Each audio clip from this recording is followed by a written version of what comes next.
Hello, I'm Bill Haney. Let's have a conversation. Today we're going to talk with two people who are very instrumental in an event that's coming up on June 12th at the Clarkston family farm. The event is a celebration, really, of a very interesting, extraordinary person, Wally Niezguski. Many people will know Wally. He was the man who had the organic vegetable stand and free-range eggs that he sold on Sashaba, among many other things. People knew his place and knew his vegetables and really didn't know much about Wally. But he was a very exceptional person. He was a custodian to preserve the earth. And so his legacy will live on in scholarships that are going to be awarded to young boys and girls in this area who will experience things at the Clarkston family farm that they otherwise would never get introduced to. So to talk about the farm and to talk about the event in Wally, we have two special guests. Dave Murphy, who is on the board of Clarkston Family Farm, and Bob McGowan, who is a man of many titles. He's a co-host of this event. Bob is also the founder, executive director of the Bittersweet Farm Community Plant-A-Row Garden, and the founder of the Clarkston Area Backyard Birders Club, and a number of other things that too numerous to mention. But Bob has had a major role in developing this concept to preserve Wally's legacy, and there will be a ceremony at the farm on June 12th. Attendance is limited, I believe, to 200, but that there are still some tickets available for $50. And we'll have information on how they can be ordered, how they can be obtained. It'll be very easy to do that by just accessing the site at the family farm, but we'll have that information as we go along. So Bob, tell us about your good friend Wally and your idea for commemorating his great legacy. Thanks, Bill. We don't have enough time to talk about Wally's life. He accomplished so much. He had so many roles in life, but we're focusing on on other things. He was a master woodworker and he had many, many roles. But we're focusing on his organic gardening, as you mentioned, and he was an inspiration to many. He wrote a booklet on organic gardening that will be available at the event. And he was such a steward of the land, also, as you mentioned, and believed in educating folks and helping them with their gardens. And it was in this role that where he shared so much of himself that led us to think that it would be very great if we could continue his legacy, continue his mission, as it were, right, of educating people on working with the earth to produce vegetables, in this case specifically. And so Chelsea O'Brien at her wonderful Clarkston family farm, their role is to educate children. And so this event raises money for scholarships for kids, even if they have no money at all, to attend these garden classes. Well, now, isn't that something Chelsea's done for a number of years? She's had uh, students, boys and girls from the area, and introduced them to much of what Bob is talking about. Kids that never would have had a chance to grow anything. And that's one of the missions of the farm. Is that not? Absolutely. Yeah. Brings kids who would never have that opportunity before. You know, a lot of kids now have city living, not familiar with anything on the farm. You know, from chickens to pigs to growing, just anything about agriculture. So it's great that we can bring that to them, something they've never seen before. And the funds that will be raised in this June 12th event then will open that up to even more children. Chelsea is the founder and executive director of the farm and has been doing this for a number of years, but this will give her the opportunity to expand that. And we've had Chelsea on the program here talking about the farm and the great stuff that they do. And I think Wally and Chelsea were kind of kindred spirits. And I don't know how long they knew each other, but they certainly talked the same language. So Bob, you mentioned Wally. I know that you have had a beautiful wooden, and Wally, as you mentioned, worked with wood, made his own furniture, Yes. was a photographer, was a painter. And in previous life, he was a fisherman up in Alaska, and was a marshal, and was the manager of the Playboy Club briefly in Detroit. Just an incredible range of things, and he did them all very, very well. And I was fortunate last year to go into a joint venture with him and his wonderful wife Delia, and used his tomatoes and peppers and other produce and made gazpacho. So that was one of my experiences with Wally. But you knew how much he loved real wood, and so you had a beautiful plaque made, which we're going to show, and it will be hung in a place of honor at the farm, right? Yes, it'll be hung in a greenhouse at Clarkston Family Farm. Switching back to what you were saying about Wally's various roles in life, I have to mention he owned a 640-acre ranch in New Mexico. He did everything, and that's during the time when he was a marshal in a small town, rode a horse, carried a 6-gun. I mean, he was a real marshal. He was going to, I don't know if he finished it or not, but was building a concrete boat Yes. at one time. I recall that. Yes. Well, the reason that I think Bob and I know some of these things about Wally is that he wrote a chapter in a book that we did jointly, a fundraiser called One Cup at a Time, which was subtitled Why a Gaggle of Geezers Gathers Every Monday Morning to Solve the World's Problems. And as Bob then pointed out, and yes, we have to come back the next week and do it all over again. But Wally, and he himself was not really that aware of all of the things he had done until he sat down and started writing his own chapter.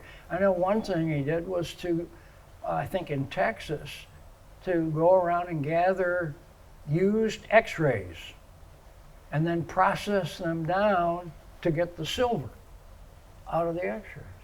I mean, just wild things. And he did them all, and he did them extremely well. And so, and he was very humble about it. He was so good at these things, but really just was a quiet, humble sort of a guy, and you never would have guessed he had all of these interests. But he certainly was a big advocate and a fan of the Clarkston family farm. He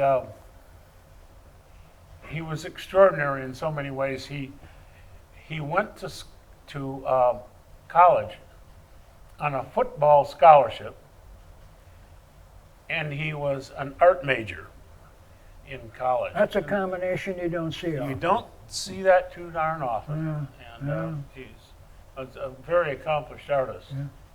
Well, Dave, on the farm, how has it built over the years, or stabilized, or really how's it doing? The farm is doing phenomenal. It started as just an idea Chelsea had, and started at the elementary school and a little plot behind the elementary school. Oh yeah. Moved over to the bigger land, started with a small hoop house, built a bigger hoop house, started remodeling, fixed up the market, and it just continually grows. Added chickens, added pigs, planting. I mean, it's just amazing. Every year you don't recognize it. Yeah. I mean, I've seen it from the beginning, having my kids grow up Yes. and went to Independence Elementary School. And I remember when it first started and meeting Chelsea, and you would just be amazed on what it has become. People who have been there 1 to 2 years ago don't Yeah. even recognize it when they see it today. And we just signed another 10-year lease. So Yeah. now we're really going to start building on this, and Well, it'll be great for the kids. I went to that board meeting, and it was really a very special evening because I was hopeful and concerned that they would get the funding needed to Right. keep this in perpetuity almost. And Bob, one of Bob's terms is buzz. Is it buzz that you use? The feeling that you have in a meeting? Vibe. Vibe. Okay, vibe. And there was a vibe at this meeting of all these people who were there in support of this, and it was Yes. unanimous, and strongly unanimous. I But can't imagine anybody being against it. I mean, it was one of the most, I've been to a lot of board meetings. It was just a positive board meeting, whereas one of those where it was a no-brainer. yeah, You know, this thing has to happen. yeah. Well, it was a very good outcome, and thanks to you and your colleagues that have gotten together. It's not as though it was a goofy idea that you had to sell. It's just to get the word out. Right. At the corner of Hubbard, the northwest corner of Hubbard and M15, it can't even be a mile from the middle of the village, but yet a number of people, when they hear about it, it's like, wow, we have this right here literally in our own backyard. Because it's extraordinary. And another thing that they have is really terrific products in the little store. Yes.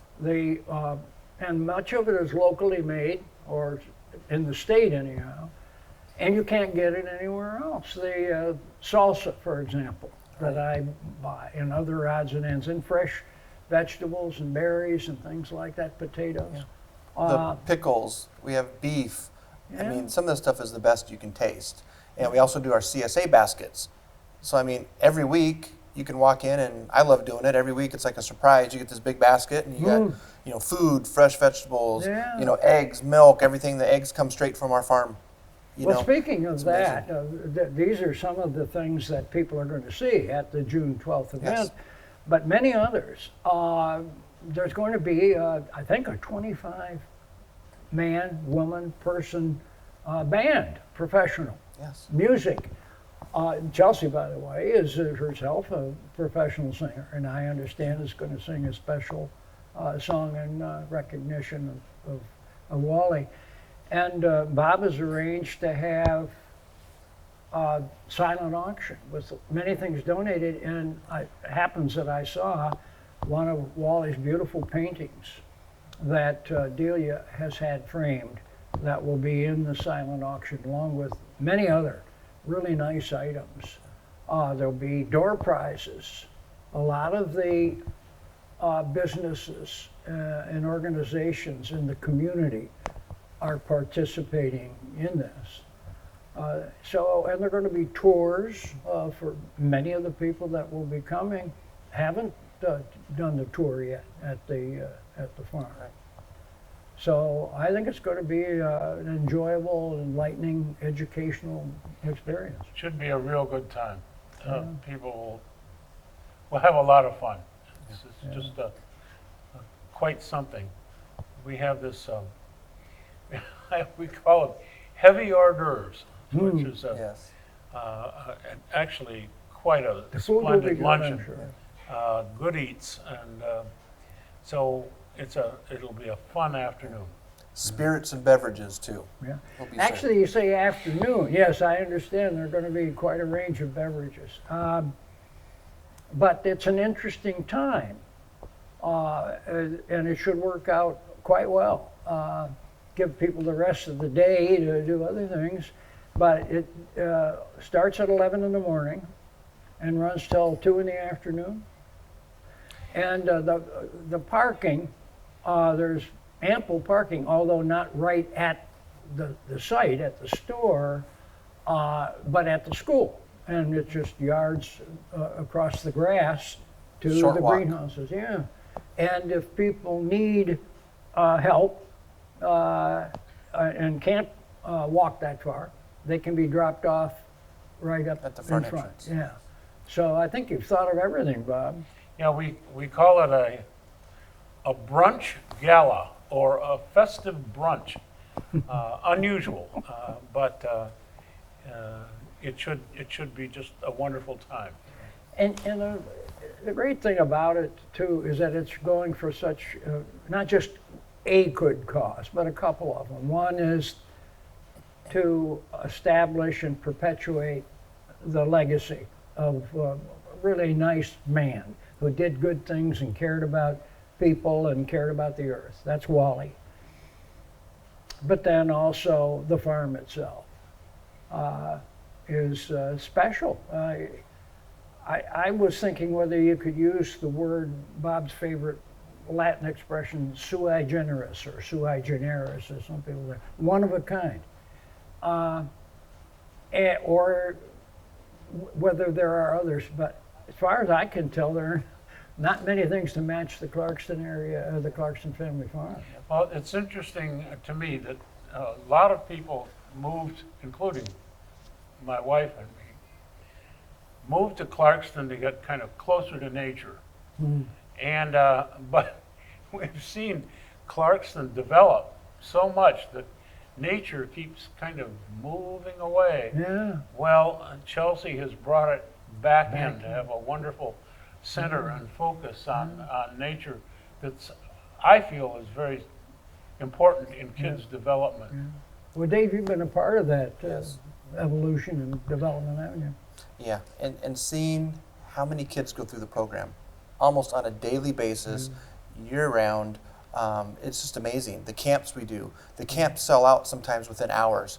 We're trying to figure out how to add more camps, and the educational things we do. The schools visit, busloads of kids come all the time, and just the education that you see and how happy these kids are, and the teachers that just enjoy and the feedback they give us after they bring their kids to the farm is just amazing. I talked to some young people who had experienced that years before, and they said it was a life-changing experience, that they had no clue when they came out to the farm for the first time, and they got hooked, they got addicted, they grow stuff now.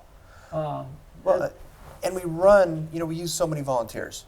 Volunteers are the key to what we do. And I think what really shows how it's working is most of our volunteers are kids who went through the program, who were they were in high school or were in junior high. So many kids come back to help us because they loved, the farm. Yeah.